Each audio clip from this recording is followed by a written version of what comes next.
Bonjour et bienvenue à cette nouvelle vidéo du challenge de vidéo de 30 jours. On en est à ma 10e vidéo. Yay!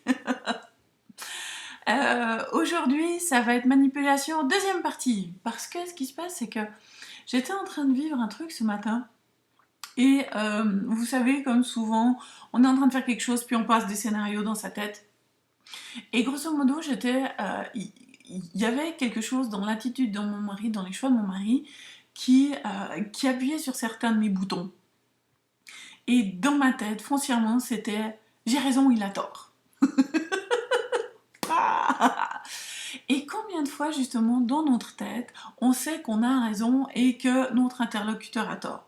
Le problème, c'est que quand on aborde les situations dans cet espace-là, même sans le dire, mais en le pensant, en sachant « mais je sais bien que j'ai raison là », donc forcément l'autre a tort, ça laisse que deux possibilités à l'interlocuteur, que ce soit votre époux, votre épouse, vos enfants, votre patron, vos clients, peu importe. Si vous abordez une discussion quelconque dans un espace « j'ai raison, t'as tort », la personne en face de vous a deux solutions.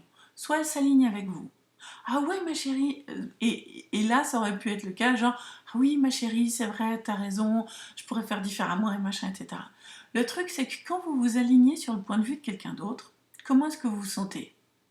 D'habitude, vous sentez « ah, ça y est, j'ai été jugée, encore quelque chose qui cloche pas chez moi, qu'est-ce que je dois faire pour rendre cette personne heureuse, etc. » Vous voyez ce que je veux dire?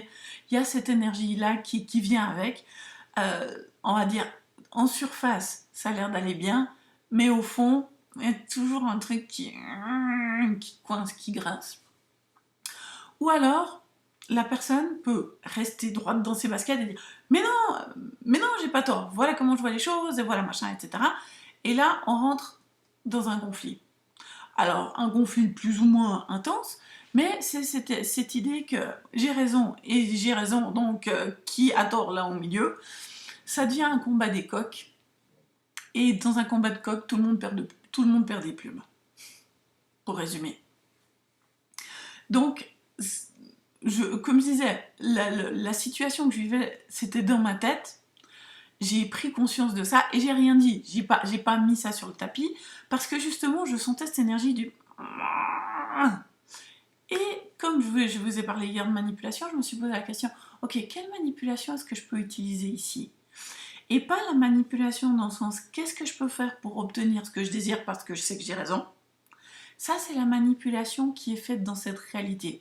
Et c'est pour ça que la manipulation a tellement mauvaise presse dans cette réalité, parce que c'est exactement comme ça que la manipulation est utilisée de nos jours dans la réalité dans laquelle on vit.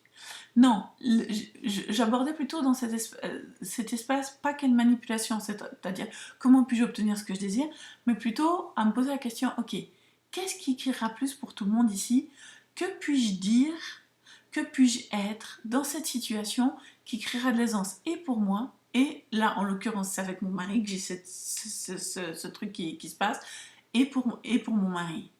L'idée c'est pas d'avoir raison et qui me donne tout le temps raison, non c'est plus de voir qu'est-ce que je peux être, quelle énergie est-ce que je peux être, qu'est-ce que je peux dire qui va créer de l'aisance et pour lui et pour moi et qui créera plus pour tous dans cette situation.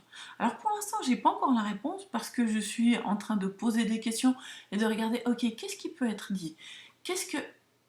Et c'est là que la manipulation pour plus, la manipulation pour la conscience devient vraiment un outil de conscience parce que vous ne pouvez pas avoir de point de vue fixe. Vous ne pouvez pas être fixé par un résultat en particulier et vous devez absolument laisser tomber vos croyances, vos jugements, vos points de vue pour voir la réalité selon le regard de l'autre et regarder qu'est-ce qui peut être dit par rapport au regard de l'autre, par rapport à la réalité de l'autre, pour créer plus pour tout le monde. Et ça, c'est vrai que être dans cet espace-là, c'est pas forcément naturel pour tout le monde.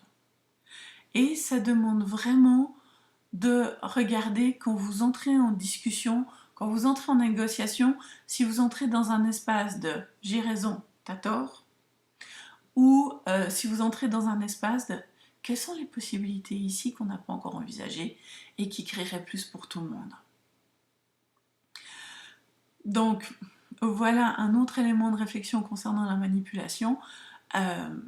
Si ça vous dit, jouez avec, regardez comment ça se passe dans vos vies, dans vos espaces. Et si vous êtes dans un espace de « j'ai raison, t'as tort », ok. Un des outils d'accès pour sortir de ça, c'est point de vue intéressant que j'ai ce point de vue. Point de vue intéressant que j'ai raison. Point de vue intéressant que je pense avoir la bonne réponse. Point de vue intéressant, ce n'est qu'un point de vue. Qu'est-ce qui vous dit que vous avez raison? Juste vous. Personne d'autre. Qu'est-ce qui vous dit que vous avez tort? Juste vous, personne d'autre. Il n'y a aucune validité là derrière, si ce n'est les croyances qui rendent ceci vrai et réel. Donc là, si vous détruisez et défaisez tous vos points de vue, et que vous entrez en communication et en discussion avec les gens avec qui vous devez créer quelque chose ou vous voulez créer quelque chose, et amener ceci à ce que ça se fasse dans l'aisance, posez-vous la question, ok, que puis-je être et dire ici qui créera plus pour tout le monde? Qu'est-ce que cette personne peut et veut entendre qui changera toute cette situation? Parce que vous voulez qu'elle entende, mais qu'est-ce qu'elle peut et veut entendre? Juste un point de vue différent. Allez, je vous laisse sur ces réflexions-là et je vous dis à très bientôt pour une nouvelle vidéo.